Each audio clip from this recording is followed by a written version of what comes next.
Donald Trump telah menarik pelatuk setelah berbulan-bulan melakukan persiapan. Presiden Amerika tersebut akhirnya kemarin menangkap Nicolas Maduro dan istrinya.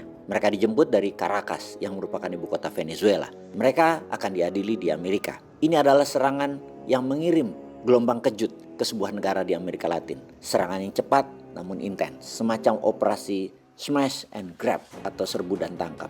Pertama, mari kita lihat bagaimana hal itu berlangsung. Ledakan terdengar sekitar jam 2 pagi di Caracas. Tak lama kemudian gumpalan asap mulai membumbung.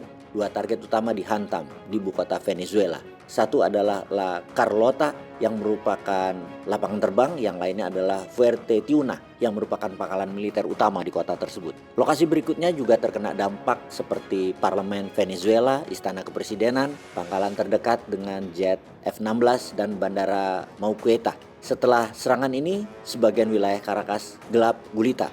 Para ahli mengatakan setidaknya selusin helikopter telah digunakan dan Anda bisa melihat mereka menukik di atas Caracas. Venezuela memang memiliki pertahanan udara, mereka memiliki sistem S-300-nya Rusia. Mereka juga memiliki proyektil yang dipasang di bahu. Jadi bagaimana pesawat Amerika itu bisa begitu dekat? Bisa dikatakan sistem Venezuela telah dilumpuhkan oleh serangan awal Amerika atau mereka lengah. Apapun alasannya, ada sedikit perlawanan. Presiden Amerika mengatakan satu helikopter terkena tembakan tapi berhasil terbang kembali. Ditambah beberapa tentara terluka. Tidak ada korban jiwa, tidak ada aset yang hilang. Kemudian setelah beberapa saat setelah kejadian, semuanya sunyi. Tidak ada lagi ledakan, tidak ada lagi helikopter yang terbang rendah. Pejabat Venezuela mengutuk serangan militer Amerika tersebut. Mereka juga meminta orang-orang untuk turun ke jalan dalam aksi protes. Namun Washington diam. Tidak ada kata resmi tentang operasi ini dari Amerika. Presiden Trump lah yang memecah keheningan itu. Dia memposting pesan di media sosial sekitar jam 4.30 pagi waktu Washington atau 5.30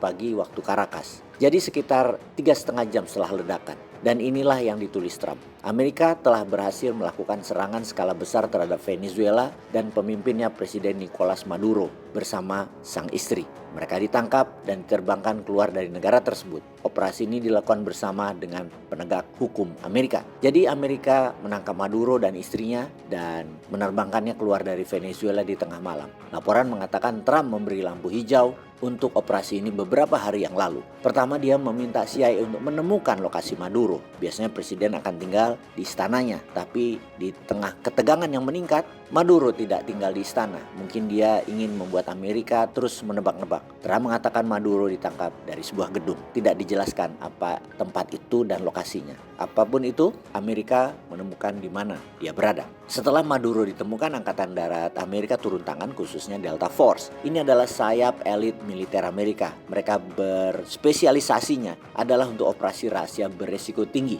Misi di mana target bernilai tinggi harus ditangkap atau dilumpuhkan. Delta Force yang sama juga digunakan di tahun 2019 yang lalu melumpuhkan pemimpin ISIS saat itu, yaitu Abu Bakar al-Baghdadi di Suriah. Jadi Delta Force masuk, mereka menangkap Nicolas Maduro dan istri dan mereka menerbangkan keluar Venezuela. Laporan media Amerika mengatakan mereka diseret keluar dari tempat tidur mereka dan Presiden Trump menonton secara langsung. Sementara itu, Wakil Presiden J.D. Vance mengatakan Presiden Amerika menawarkan beberapa jalan keluar, tapi sangat jelas selama proses ini perdagangan narkoba harus dihentikan dan minyak yang dicuri harus dikembalikan ke Amerika.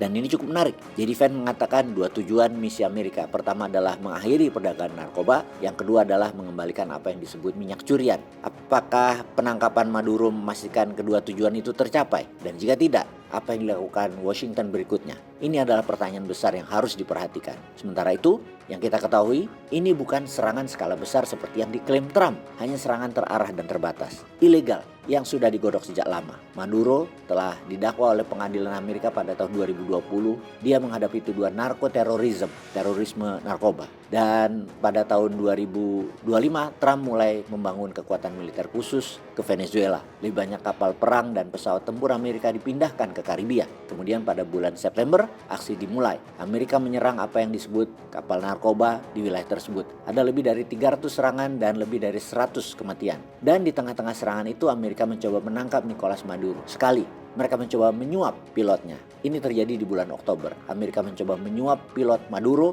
Pada dasarnya mereka ingin pilot tersebut menerbangkan Maduro ke Amerika. Rencana itu tidak berhasil. Kemudian pada akhir Desember Amerika meningkatkan serangan lagi. Mereka beralih dari serangan kapal menjadi penyerangan daratan Venezuela. Sebuah pelabuhan yang diduga terkait narkoba dihantam. Kemarin operasi itu terjadi pada puncaknya. Sejarah menunjukkan apa yang dilakukan Amerika selalu merusak sebuah negara. Tidak di Amerika Latin, tidak di Asia Barat, tidak dimanapun di dunia. Meskipun demikian, ini adalah keputusan yang dibuat oleh Donald Trump. Pertanyaan terakhirnya adalah, apakah penangkapan Maduro akan mengakhiri rezimnya? Atau akankah rezimnya tetap bertahan? Atau membuat Tiongkok jadi punya alasan untuk menyerbu Taiwan? Peace.